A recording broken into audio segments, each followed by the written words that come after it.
Welcome to Are You Quizzing Me? I am Vineet Nair with my co-host Aditya Kashyap. This is a quizzing trivia podcast show.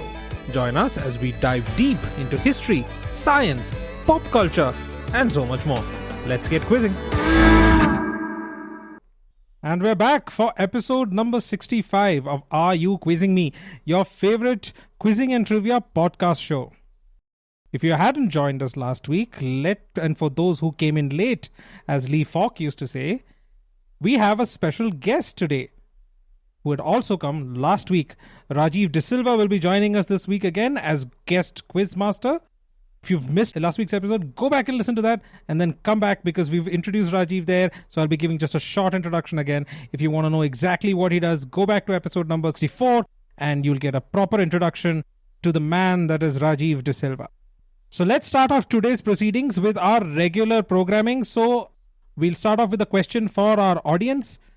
So this is the audience question for today, which I will be answering at the end of today's episode.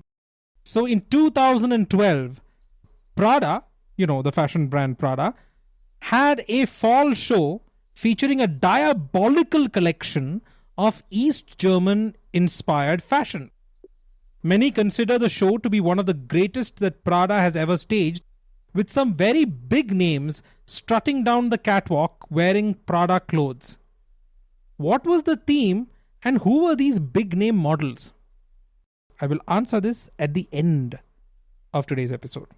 We have Aditya's not so serious question from last week, which I am frankly dying to know what the answer is. So Aditya, what was your question from last week? So the question from last week requires the audience member to go listen to last week's episode. And here's why. Because the question was about if instead of a pigeon fulfilling a certain challenge to prove that internet speeds were very slow in Durban in South Africa, a crow had been used for the same thing. What would one say at the end of that challenge? And here's why you have to listen to the episode, because the answer references last week's episode, and that is, well, crow. Oh God. No. Kill me now.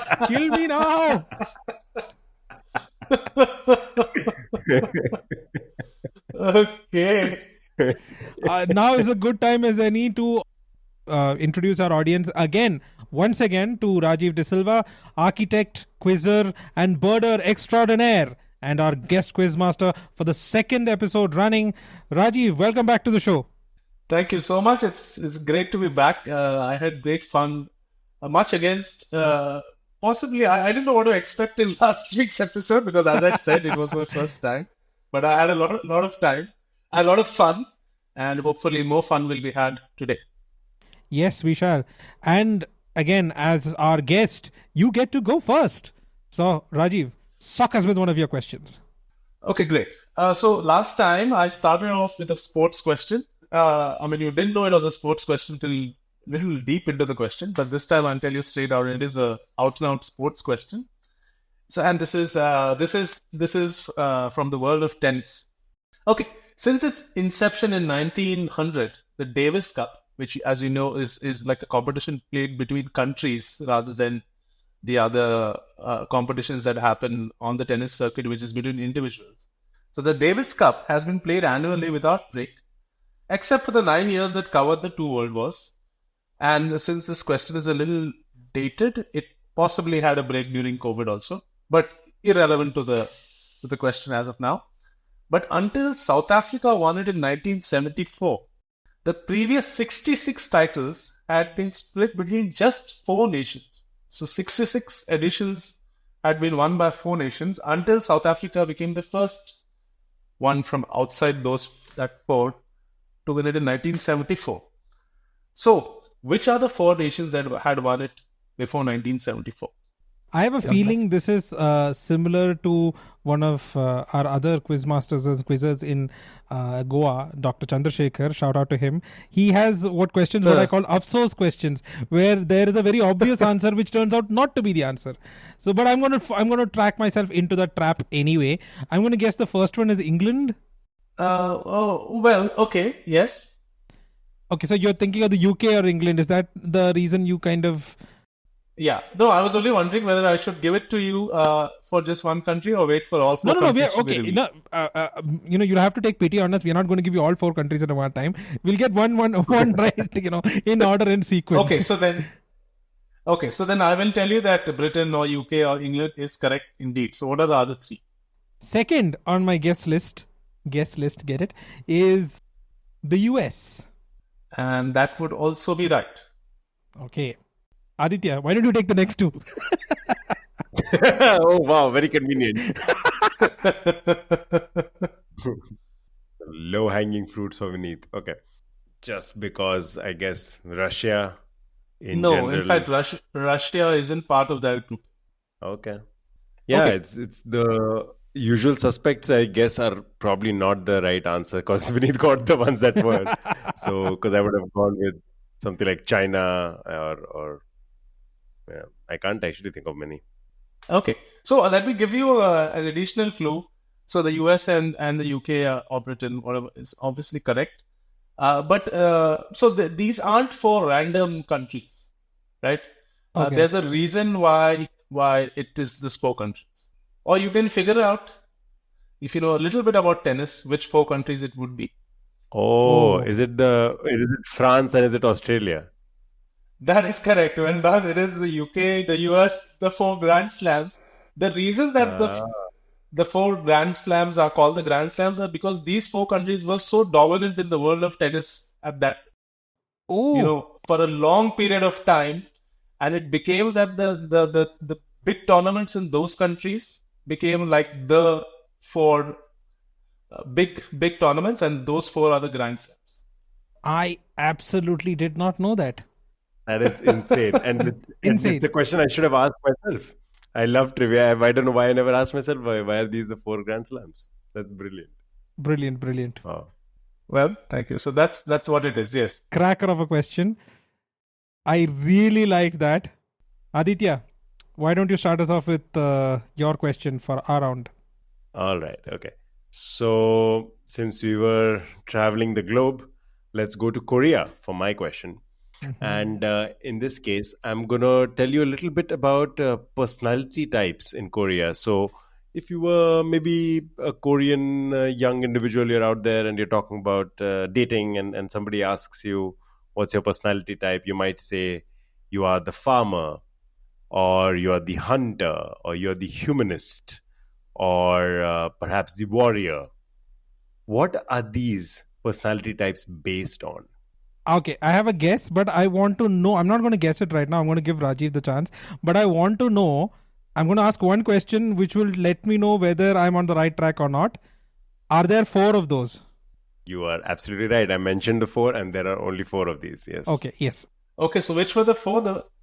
The farmer, the hunter, the humanist, and the warrior. The warrior.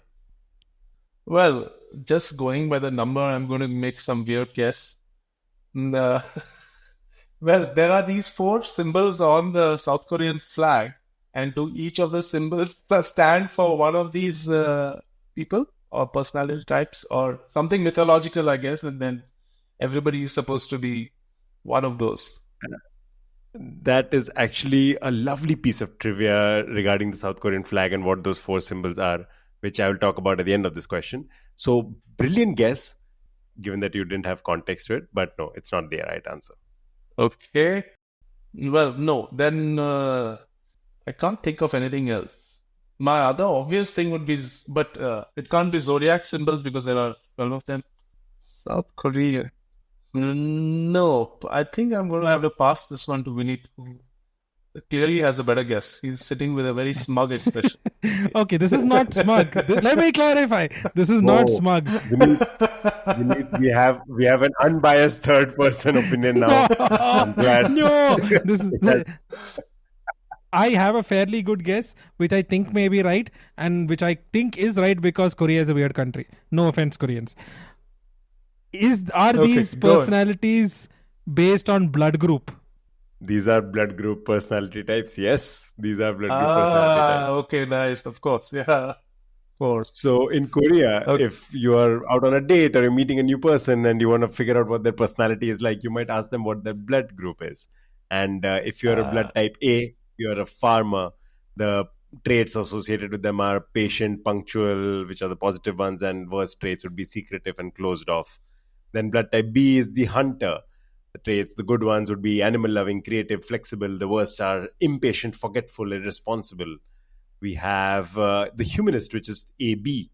And there you have cool and rational and empathetic, but also aloof, critical, and indecisive. And the last one is type O, which is a warrior, where you have athletic, robust, ambitious, but sometimes insensitive, vain, and arrogant. So these are the personality types associated with blood groups in Korea. Sounds like a lot of work, frankly. Just talk to the person. But sometimes you just need a shorthand for knowing how a person. I've been on the receiving end of this. I am a Scorpio myself, and I have had conversations go derail very quickly when people find out I'm a Scorpio. I don't even know why. I don't know how I'm responsible for that. Frankly, you tell me you're a Scorpio, all that tells me is that you know when your birthday is and it matches to some symbol in the zodiac. That's it. I have no clue why people... I've had conversations similarly where I say that I'm an Aquarius, and then you're like, oh yeah, but you don't look like an Aquarian. The case that in South Africa that wouldn't make sense if you talked about blood groups, but it is what it is. South Korea, yeah. Okay, nice one. Yes, the flag. Why don't you tell us the funda about the flag? Yeah, the flag thing is going to be a question in one of the future episodes, but since you brought it up, I'm just going to say it now. It's actually something called a trigram. And I won't pronounce the names in Korean, obviously, because I won't be able to do that. But they are all different. And from a quick glance, it might look like they're all the same, but they're all different. There is a dash in between and a space in between some of those lines. If you check out the Korean flag, I'd encourage you to open it up right now.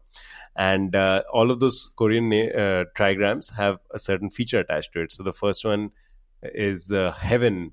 The second one is earth. The third one is sun. And the last one is moon.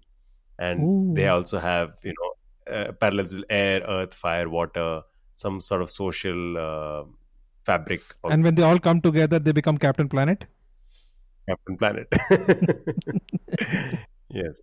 So the trigrams on the flag of South Korea do have that meaning. So if you didn't know, now you know.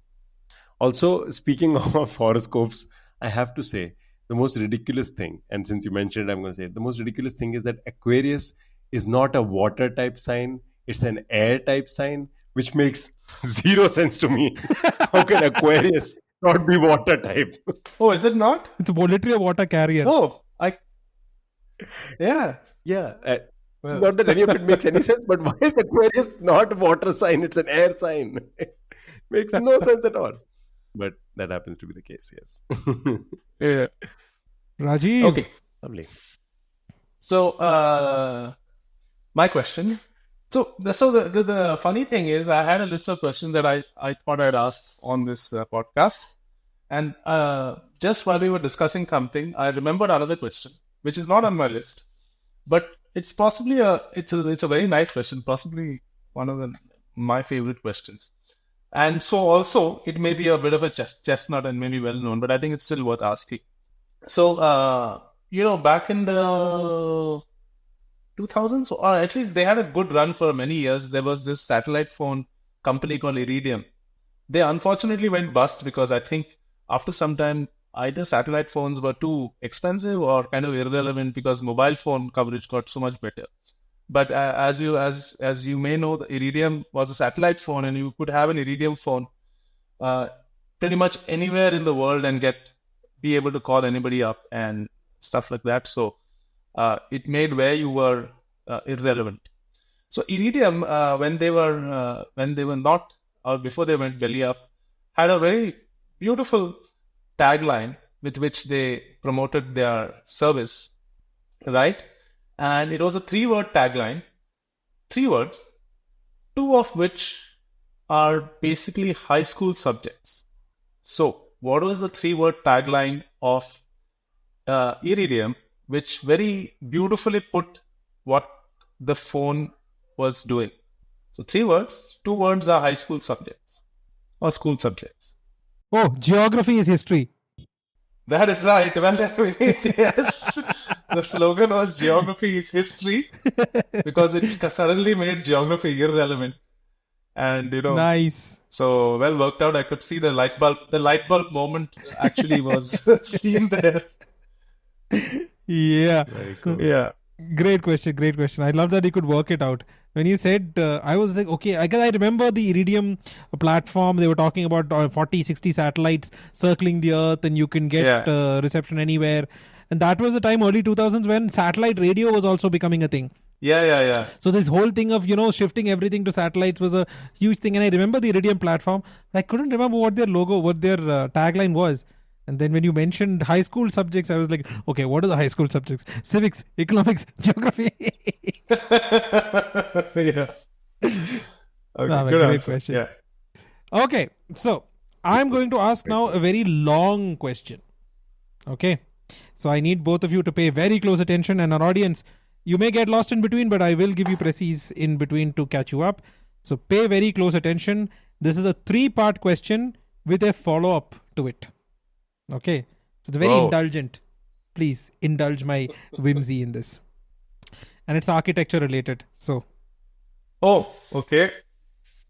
different forms of X have been seen in ancient Egyptian architecture, on Greek temples, and most famously on medieval buildings. The etymology of the word X is from a French word which in English is likely to mean throat or gullet. Okay, so I'll just go through that again so that you have X fixed in your mind. Different types of X have been seen in ancient Egypt, on Greek temples, and most famously on medieval buildings. The etymology or the origin of the word X is from a French word which, when translated to English, likely means throat or gullet. Okay, that is X. Y is an architectural feature named after a mythical Greek creature, which is quite apt considering the creature after which it is named.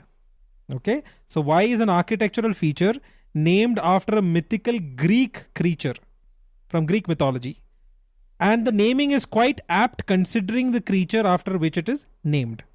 Now, I've told you about X and Y. In the Middle Ages, the term Babywin was used to refer to both X and Y. And the word Babywin was derived from the Italian word babuino, which means baboon. Okay, so in the Middle Ages, the word babuin, which was from the Italian babuino, which means baboon, was used to refer to both X and Y. Today, however, both X and Y are known by the term Z, which is known to the common man as an adjective describing something which is comically or repulsively ugly or distorted. Okay, the old terminology which was used to describe X and Y was babuin, which is from the Italian word for baboon. Today, the word that we use to describe X and Y, that term Z, is known to the common man as an adjective describing something which is comically repulsive, ugly, or distorted. So can you identify X, Y, and Z?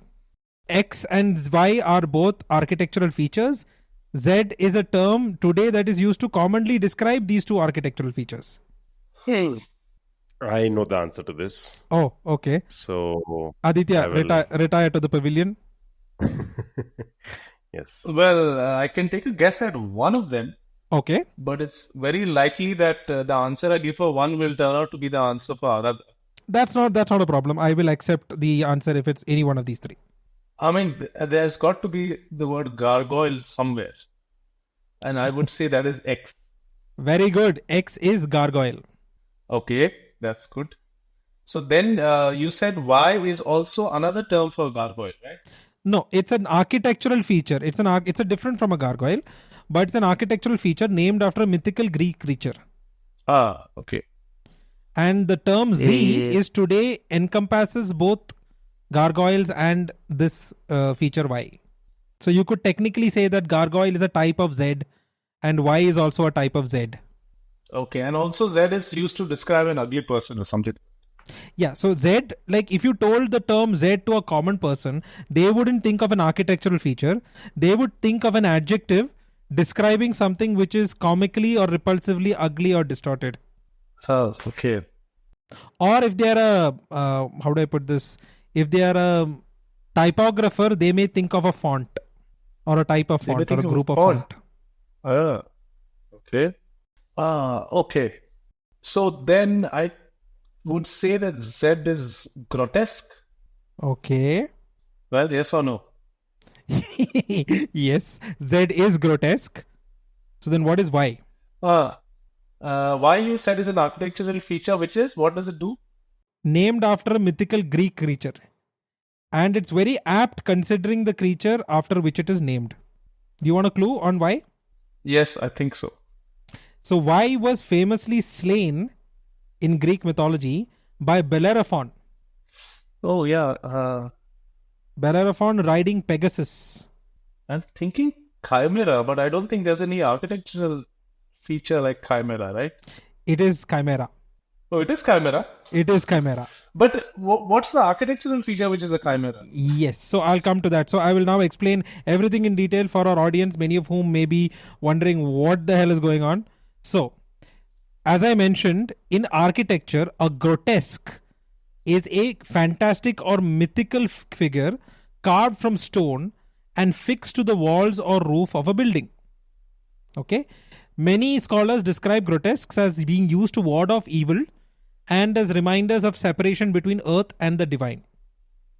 So it's usually found on buildings of religious significances, churches, cathedrals, and so on.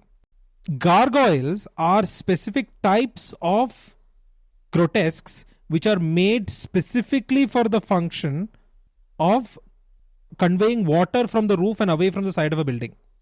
So basically, they are very fancy water spouts. So you can only call it a gargoyle if it has the function of having water. Yes, exactly. A chimera, however, is a type of grotesque depicting a mythical combination of multiple animals, sometimes including humans. Hence, the term chimera. And for those who did not know, a chimera was a monstrous fire-breathing hybrid creature from Lycia in Greek mythology. It's depicted as a lion with the head of the goat protruding from its back, occasionally animal parts, and with dragon's wings and a tail that may end with a snake's head. It was an offspring of the titan Typhon and Echidna, and a sibling of monsters such as Cerberus and the Lernaean Hydra. So because the name is from a creature made from a hodgepodge of other animals, this particular type of grotesque, which is a combination of multiple animals, is also called a chimera. Interesting fact about gargoyles, they have found gargoyle-like features at Göbekli Tepe, which is a Neolithic site in southeastern Turkey, dating back as far as 9500 BCE. Nice. So, this was the main question. Now everybody knows what a grotesque is, what a gargoyle is, and what a chimera is, right? So this is the follow-up to this main question. In the 1980s, Aditya, you can come back to bat on the pitch, by the way. You're back from the pavilion. In the 1980s, during the construction of the northwest tower of the Washington National Cathedral, a children's competition was run by National Geographic World to draw grotesques for the building. The winning entries were a raccoon, a girl with pigtails and braces, a man with large teeth and an umbrella, and a pop culture icon of evil. Which pop culture icon ended up as a grotesque on the northwest tower of the Washington National Cathedral? Okay, I actually know this one, so I'm going to give it to Aditya. Okay, Aditya. Oh, perfect, because I have no clue. You said pop culture icon, right? Of evil. Yes. And this is in the 80s. This is the 1980s. It's given to kids, so I'm assuming it's either a fairy tale villain or we're talking about a comic book villain. And because comic book villains are a lot more fun, so I'm just going to go with something like the Joker. No, good guess. No, I would say that this particular pop culture icon has appeared in comics, but not primarily in comics. Interesting. So are we talking fairy tales then? No. Okay. So is it like ancient mythology, but has also appeared in comic books, something like that? You could possibly call it modern mythology, given the kind of status it has. Okay. No, I'll need a clue. I'm not, no clue at all right now. Okay. This is going to be an audio clue. Let me just warm up the pipes. Very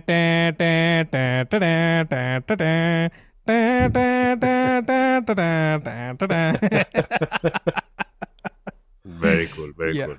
That obviously is. Okay, I'm not going to fool around. That is Darth Vader. Yeah. Yeah, it is the Imperial March. By the way, if nobody understood from my horrible rendition, that is the Imperial March from Star Wars, and it is indeed Darth Vader. So you can find Very Darth cool. Vader on the side of a church. Yeah. If you think that was bad, I have another example. During the restoration of the Chapel of Bethlehem in Saint Jean de Boisseau in the early 90s, sculptor Jean-Louis Boistiel decided to replace the building's crumbling gargoyles with a few pop culture icons. This included Gizmo, a gremlin from the movie Gremlins, an alien xenomorph, and a robot from the popular anime UFO Robot Grendizer. Many locals were put off by Boistiel's creations, which are technically grotesques, but enough young movie fans got behind the Geek Chapel idea to get it approved. So you can go to Saint Jean de Boissieu and see an alien, a xenomorph, as a grotesque. Yeah. No. Nice. And modern, whatever, the internet being what it is, I think I've come across enough pieces of or articles on the internet where somebody's gone and seen Darth Vader and said that that in the 15th century or 16th century something, somebody actually foreshadowed Darth Vader and they carved it back there and stuff. They forget about the history that was done in the 80s and they think, okay, this was done in the 1700s and stuff like that. There's if you just Google, you'll find lots of misinformation about that particular one. Okay, which is a kind of which is a nice segue into my next question, because we are talking about things carved in the United States. So my next question is kind of to do with that. So if you're a little bit familiar with the US and religion and politics and the whole thing, which is all mixed up there currently, and has always been around the US, literally dotted across the country, are hundreds of these things called the Ten Commandments monuments. I don't know if you've heard of them or seen of them. They're basically big slabs of rock into which the Ten Commandments are carved, right? And there's an ongoing tussle between secular people and religious people. Obviously, the religious people want to preserve those monuments and give them great importance in their lives and in governance and stuff like that. And whereas the secular and the atheists say, no, they should be torn down, and there's too many of these Ten Commandments monuments dotting the countryside and stuff like that. And it's a matter of I think legal cases in several states in the US.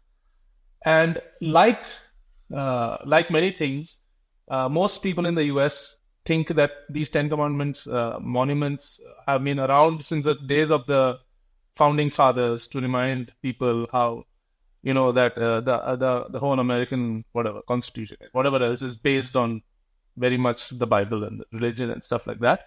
And what many people don't know is that they were actually all erected in a short period of time, all these hundreds, in 1955, 1956, with funding from one man. For what specific purpose? Oh, I have a 50-50 guess on this, but I'm not sure if that's the right direction. I don't know if the year is right. Funding from one man, you said? Yes. One man funded all these monuments for a specific purpose, which had less to do with religion and all, and more to do with, his own commercial interests. Let's put it that way. I was going to guess it is something to do with movie promotion. Is there a... Yeah, I was thinking the same thing. That was you guys are thinking along the right line. So what's a more specific answer to that? So the Ten Commandments, there was a movie called The 10 Commandments. I think it was Charlton Heston. I don't remember who played Moses. I think it was Charlton Heston. It was Charlton Heston in Ten Commandments. Yes. So the producer of the movie, Cecil B. DeMille, well-known producer, in order to promote the movie, he got some people to carve these around the country and then release the movie. It was basically it was just to promote the movie, but they remained way past the movie's release and screening, and they're still around. Yeah. So good answer, guys. You guys kind of worked it out together. Nice. Very I find people were, sometimes surprised that America is so religious, right? I mean, like, America is the bastion of female liberation and rock and roll and all of those things. And they're very surprised that there are so many conservative people. And I have to keep reminding them that America was founded by Puritans. People literally too religious for the UK they were like, okay, go somewhere else and do your shit. So they went and founded an entire country, and you're surprised that they are religious. Like, on their currency, it's written, "In God we trust." In God we trust. Oh, so America is literally the antithesis of Australia. Yeah. The people who were too good for the UK were sent to the US, and who were too terrible were sent to there. Aditya, come on, hit us. So, my question has to do with a school and a specific degree that the school offers. So I'm not mentioning the name of the school. I'm not mentioning who the founder of the school is. And I'm not telling you what the degree is also specifically. But I'll tell you a little bit of what they teach and how it is taught also. So it is usually over a weekend. It's a weekend seminar of sorts. It isn't on regular intervals. It can be at any period of time.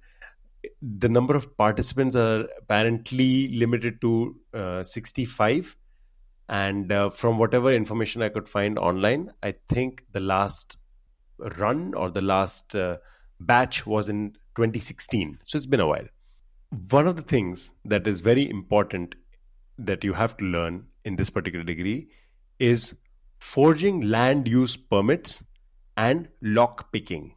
Any guesses as to what this school is? I'll take any of these answers. You can give me who the founder is, which I think would be the toughest to arrive at, but the founder, or what type of school it is, or what type of degree are they offering. The type of school and type of degree is pretty similar. Forging land use records, land use permits, and land picking use locks. Permits. Oh, okay, that's interesting. 2016 you said, na? The moment you said land use permits, my mind went to Trump, but then I was like, he wouldn't do anything. That he's a real estate mogul. He would just steal somebody else's money. He wouldn't have to forge papers. So it's not Trump or anything. Is and that the lock guy... picking would be more in Richard Nixon's light somehow. Yeah. The Watergate Hotel. Okay, my second... Okay, I don't remember this exact name, but there was this performer who used to give classes and performances on attention spans and picking pockets. His name was Apollo something. Whatever you're thinking is not the answer. That's my first clue. Whichever lane you're going down right now is not the answer. Okay. I can give you further clues. Yeah, I was just hoping. Okay. I was wondering if you might have an answer right off the bat, but if you don't, I'll help you out. No. Go ahead. Okay, so I'll tell you a little bit about the founder first. That's my first hint. There is an urban legend which was confirmed by him actually. So I found this on a podcast recently, and I'll recommend that podcast at the end of this question. He confirmed this urban legend, which stated that at the beginning of his career that he's most famous for and that the school teaches, he started with a little bit of a theft. It's in the gray area whether it was stealing or not, but yeah, it was, well, let's call a spade, and it was stealing. He stole something at the beginning of his career, and that set him down a very legendary path. That could describe half the billionaires and entrepreneurs who are in the top business. Yeah, right now. That's exactly it. He stole one object. He stole one specific object.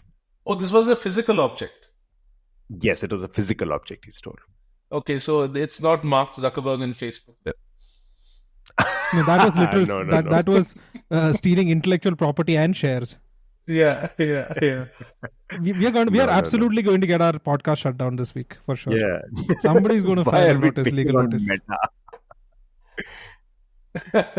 Meta, we love you. He stole something, lockpicking, and Land use permits. It's a very specific thing to teach. Is this McDonald's University? No. No. this. Did you say this is a US thing, or you didn't say where? Actually, even the location is not determined. It might happen anywhere and at any Oh. point of time. Oh, okay. So, yeah. Okay. It's a weekend seminar, so it doesn't necessarily need a location specific. Is this Jordan Belfort? Mm. The Wolf of No, Wall Street? no. No. Okay. No, I think Further clues are required. further clues are required. All right. Yeah. It's a tough question. It's very specific, but you've obviously heard of this person, and the rest of it would follow very simply from there. So let me tell you a little bit about the school, and I'm on the school's website right now, so I'm just going to read from it. The Dash School is not for the faint-hearted. It is for those who have traveled on foot, who have worked as bouncers in sex clubs or as wardens in a lunatic asylum, for those who are willing to learn about lockpicking or forging permits in countries not favoring their projects. In short, for those who have a sense of poetry, for those who are pilgrims, for those who can tell a story to 4-year-old children and hold their attention, for those who have a fire burning within, for those who have a dream. What? This sounds like the invitation to a cult. So let me break that down a little bit for you. A bunch of the description in the earlier part of it about traveling on foot, working as bouncers, and all of that has to do with the specific person himself. He has done all of those things in his career, but that's obviously not what he's famous for. He's known for this one thing. And Off the top of my head, when you say somebody who's done a lot of this kind of shit, especially as a bouncer, I know he's worked as a bouncer is Justin Trudeau, but I don't know why he would be having a weekend school. no, it's not Justin Trudeau. It's a German guy. It's a German guy. Is German? He is German? All right, one last clue. Okay. So what all of us probably of a certain generation and older would know him for is not what the younger generations know him for, because he gained a lot of popularity very recently when he appeared in a TV show. He appeared in a TV show. German guy, Yeah, so TV show. younger people might be like, "Oh, you're from that show," instead of what he's actually famous for. What? I'll give you the name of the TV show, The Mandalorian. Werner Herzog. Mandalorian. Werner Herzog. Werner Herzog. So what's the school? It's called I know what he's told. Yeah. Go ahead. Yeah. the Rogue Film School. It is called the Rogue Film School. And Werner Herzog very strongly believes that people are wasting time at 3-year-long film schools because there's nothing worth learning for 3 years in filmmaking. Whatever needs to be taught about filmmaking can be taught in the first 10 minutes or the first 1 hour. And after that, whatever time you're doing is to forge permits to shoot in places where you're not allowed to, or to pick locks to get into places where you're not allowed to go. And that's what he teaches in his course, apparently, in filmmaking. Nice question. Yes. So Werner Herzog famously started off his film career by stealing a couple of cameras from the Munich Film School. Yep. So I think the movie was Aguirre, the Wrath of God. When he to shoot that, he stole cameras from the Munich Film School and went to the Amazon and to shoot it. Nearly killed his cast, but then made this fantastic movie, which is become a cult favorite. I had a question which I've asked like in 2-3 different quizzes, so I've stopped asking that question now, which was a connect question. I had put a picture of Leander Paes. I had put a picture of the Werner Herzog movie, The Wrath of God, and a picture of Eric Segal. And I would ask, what is the connect? Leander Paes. Eric Segal from Love Story, the Doctors, The Class, famous The novelist. Class and all that. Okay. Yeah. Eric Segal, this movie, basically Aguirre, The Wrath of God, and Leander Paes. And the connect would be something very specific. It's very specific to them. Basically, I'm looking for a year and a place. That's the connect. I'm looking for a year and a place. Well, the year and the place that comes to mind for Leander Paes is 1996 Atlanta. Does that have got anything to do with it? Not that one. No, not that one. Not that one. No, no, no. No, I have no clue right now. The Werner Herzog Connect in that, Aguirre Wrath of God, connects in two separate ways. Yeah. So it's a separate. So sometimes when I would put it up on the screen, I'd put that twice.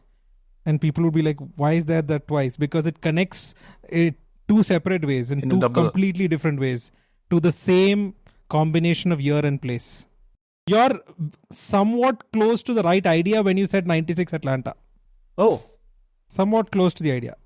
I have no clue at all, right? Me neither. I don't know enough about the other two to make a reasonable connection. Okay. When I mentioned 1996 Atlanta, what I was meant was you were thinking of the Olympics when you said 96 Atlanta. Right. Leander Paes' first Olympic medal. Think along the same lines, Olympics, and then think of what I've given you. I've given you Leander Paes, I've given you Eric Segal, and I've given you Aguirre, the Wrath of God. Okay. No. Okay. So the connect was supposed to be 1972 Munich. Okay. Leander Paes' father won a gold medal in 1972 Munich. Leander Paes was conceived in 1972 Munich. Oh, conceived, is it? Yes. So his mother was a volleyball player. Yeah. So he's actually said this in an interview. His mother was a volleyball player. Right. Father was there for the Olympics. And what happened was when the attack from Black September, the Israeli athletes were killed, the Olympics was shut down for a few days. So during that time, his father and mother didn't have anything better to do, so they conceived him. Yeah, nice.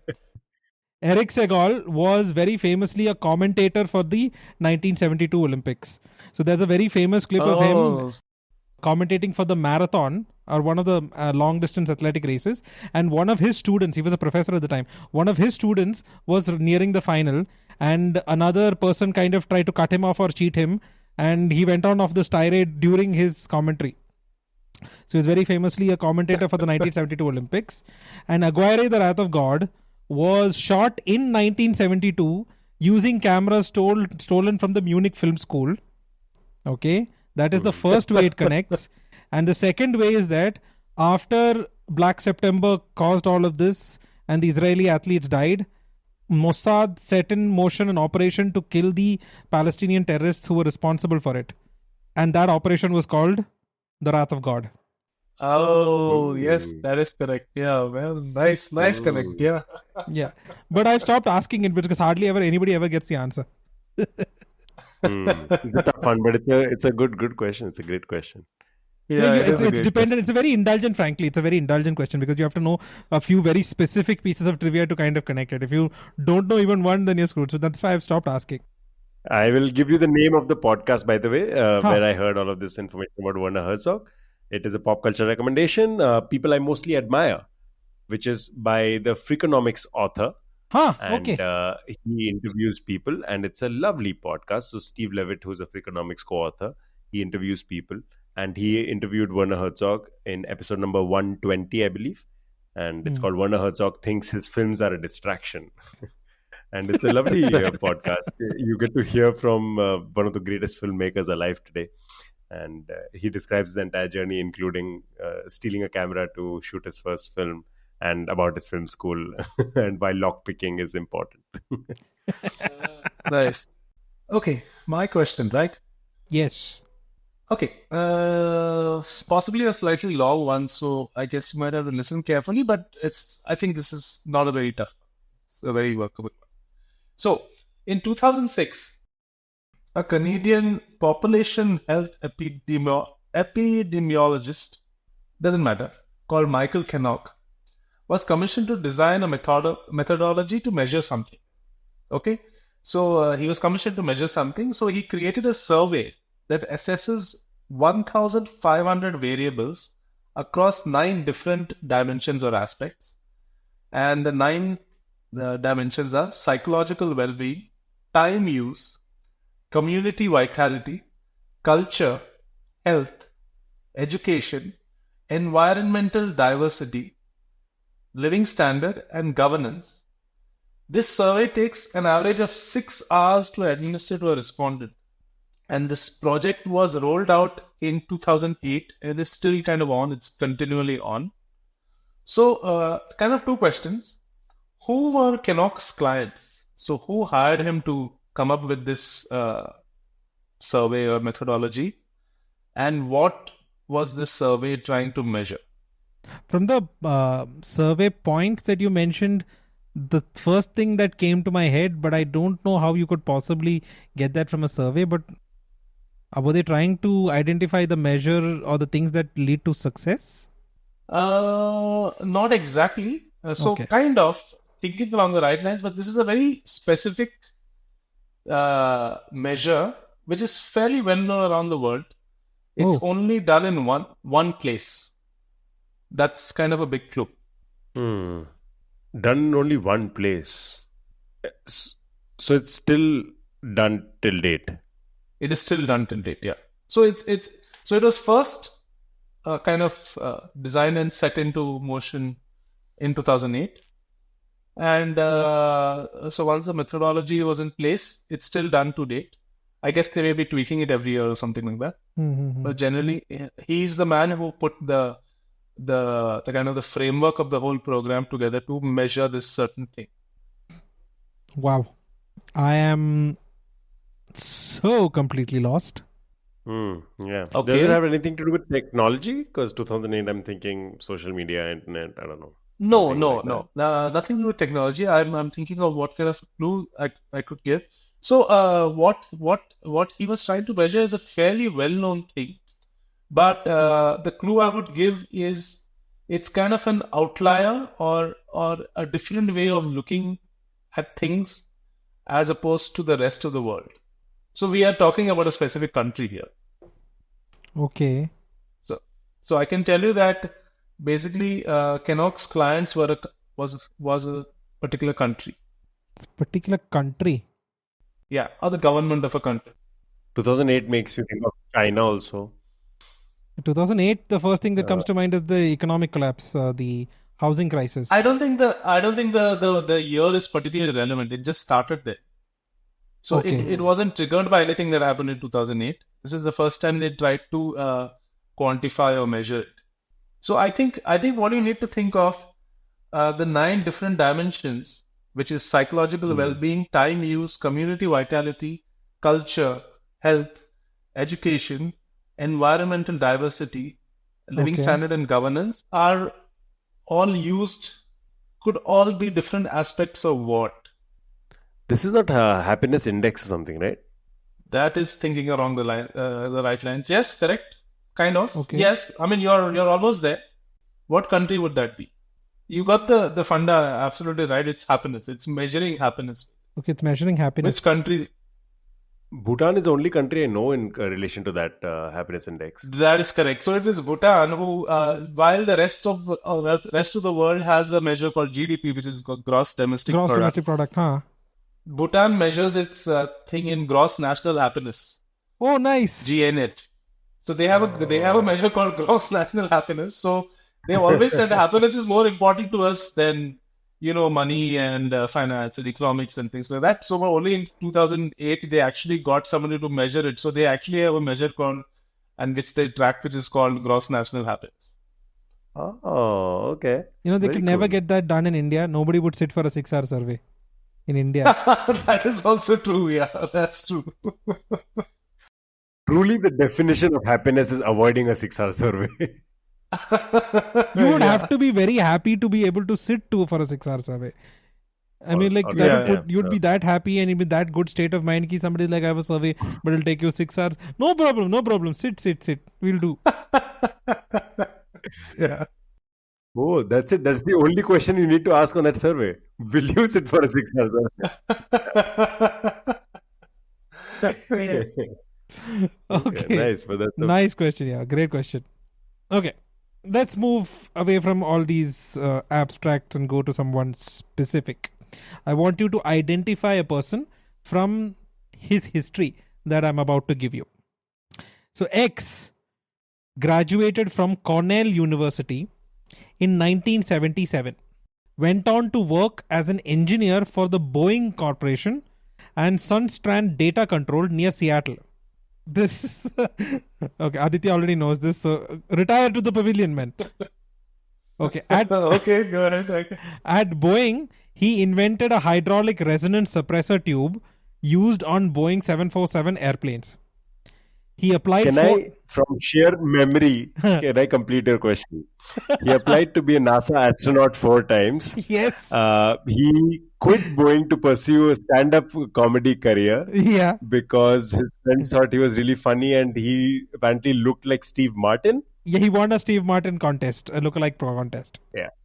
Sorry, Okay. okay, that was just me flexing. Please continue. See how smug he Okay. looks. See, look at that smug face and tell me that he doesn't look more smug than me. Okay. So Yeah. now that you flexed for the sake of our audience and for poor Rajiv, let me just tell that question properly. Okay.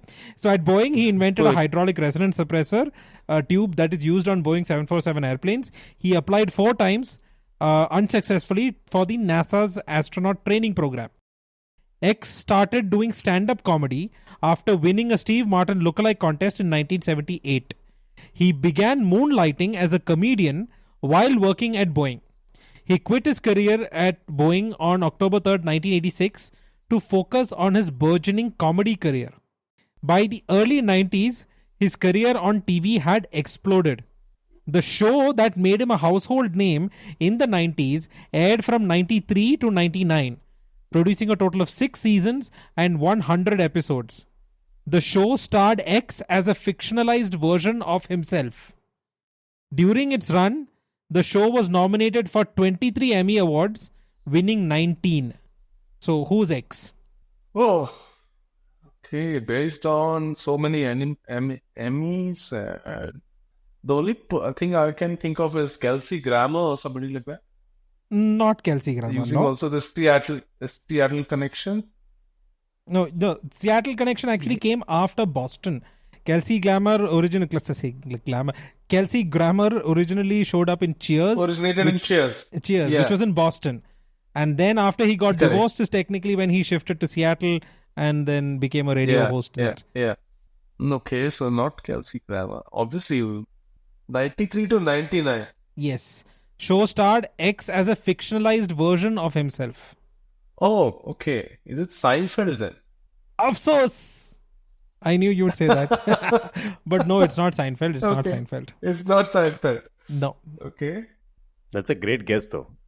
Okay. Do you have any other clues? Okay, I have a very specific clue. So, X was on last week tonight with John Oliver. Okay, on May 12th, 2019. And he had a specific segment where he spoke about something. This should give you a clue about who he is and what he does and whatnot. Okay. This is a quote. So, I'm not using the F-bombs. This is all him. Here, I've got an experiment for you. Safety glasses on. By the end of this century, if emissions keep rising, the average temperature on Earth could go up another 4 to 8 degrees. What I'm saying is the planet's on fucking fire. There are a lot of things we could do to put it out. Are any of them free? No, of course not. Nothing's free, you idiots. Grow the fuck up. You're not children anymore. I didn't mind explaining photosynthesis to you when you were 12, but you're adults now, and this is an actual crisis. Got it? Safety glasses off, motherfuckers. Oh, that could be one of many people who would speak like that. I would specifically, this is very uncharacteristic of him. He normally doesn't speak like this. So I would ask you to focus on this particular line. I didn't mind explaining photosynthesis to you when you were 12. Oh, okay. This is Bill Nye, the science guy. Yes, this is Bill Nye, the science guy. Yeah. Okay, correct. Now that I know the answer, all that trivia is coming back to me. Yes. Bill Nye. Yes. And no Nice props one, to yeah, Aditya nice for all that flexing because he was so smug about it. Your smugness cancels out the flex. Fair. That is completely fair. Okay, so that I think is all the time we have today for our regular questions. The episode went by in a flash. Aditya, what's your not so serious question for next week?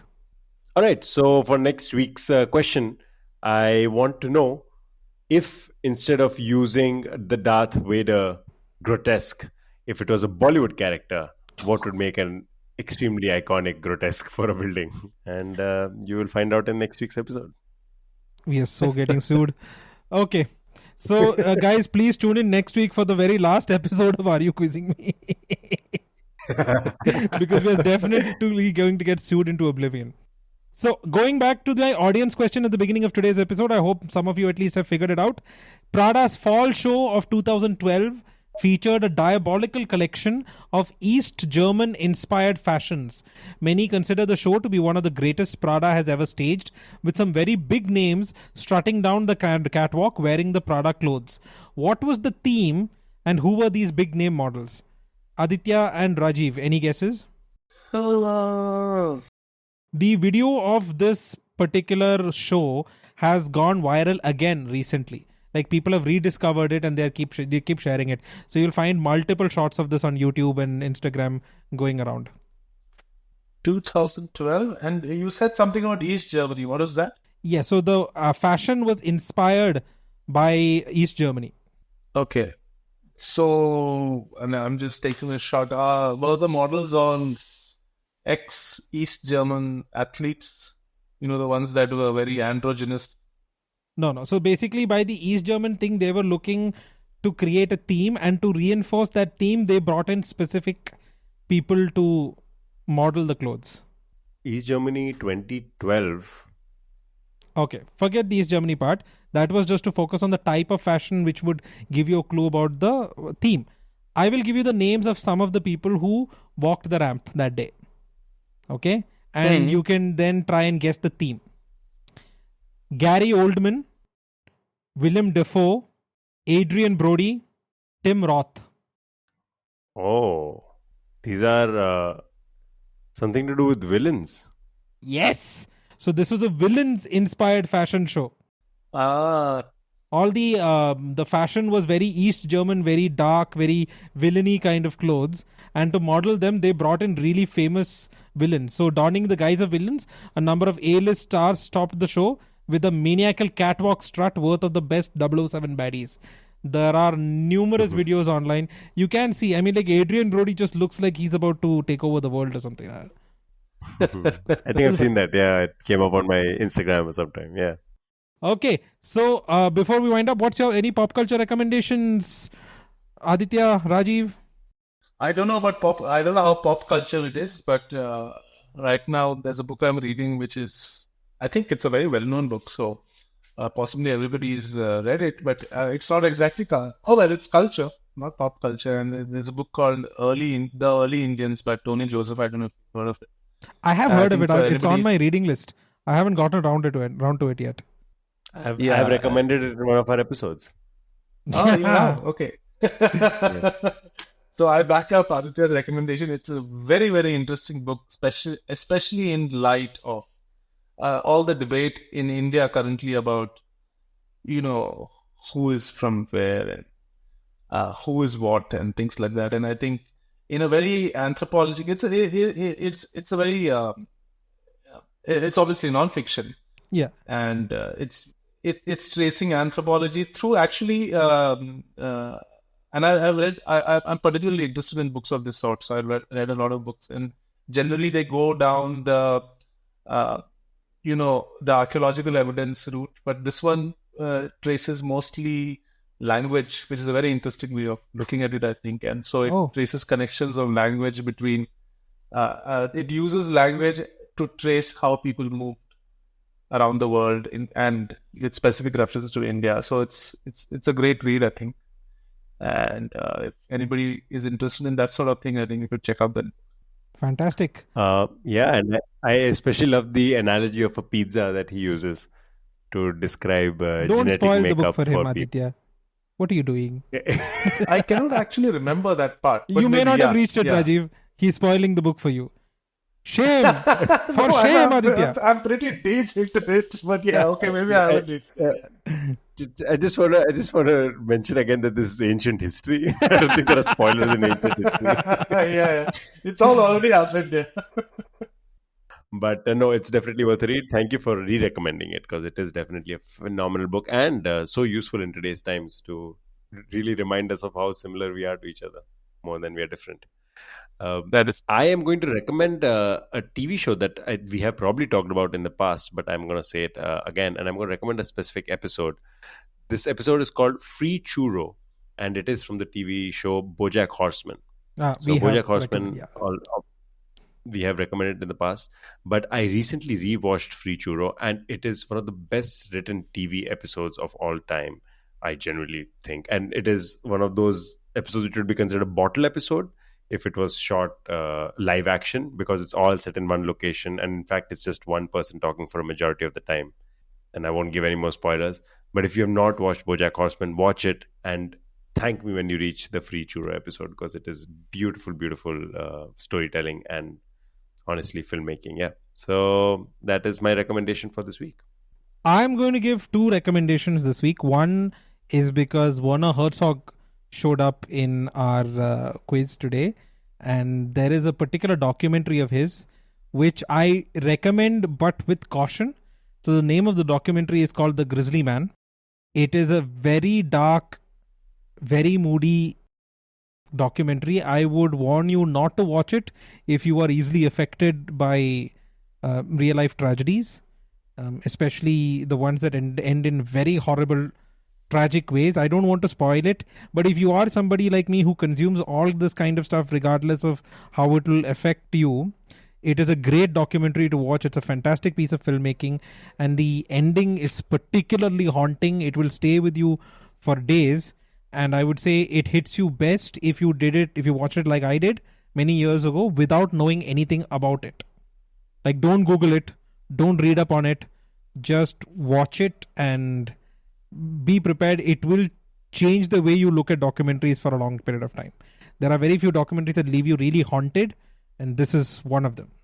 On a more lighter note, the second recommendation I have is a book series. It's called the Empyrean book series by a recent or a rather fledgling author by the name of Rebecca Yarros. I think it's a 7-part series of which she's released 2 so far, and both of them have ended up on the New York Times bestseller list. They're pretty long books, but they're pretty satisfying. The first book is called Fourth Wing, and the second is called Iron Flame. And if you haven't guessed from the titles, they're both fantasy books. So think Harry Potter meets Game of Thrones, meets The Wheel of Time. So it is the characters are all mostly young adults, but it is very serious and very well written, and the world building is fantastic, and it's completely original. I usually don't go for recommending many fantasy books, but this one I read it because it appeared on my Kindle and as a recommendation, so I just bought it and read it, and I just got hooked. You just cannot stop reading. The writing is just fantastic. So it's called the Empyrean series. Rebecca Yarros. The first one is Fourth Wing, and the second one is Iron Flame, and book 3 is expected next year.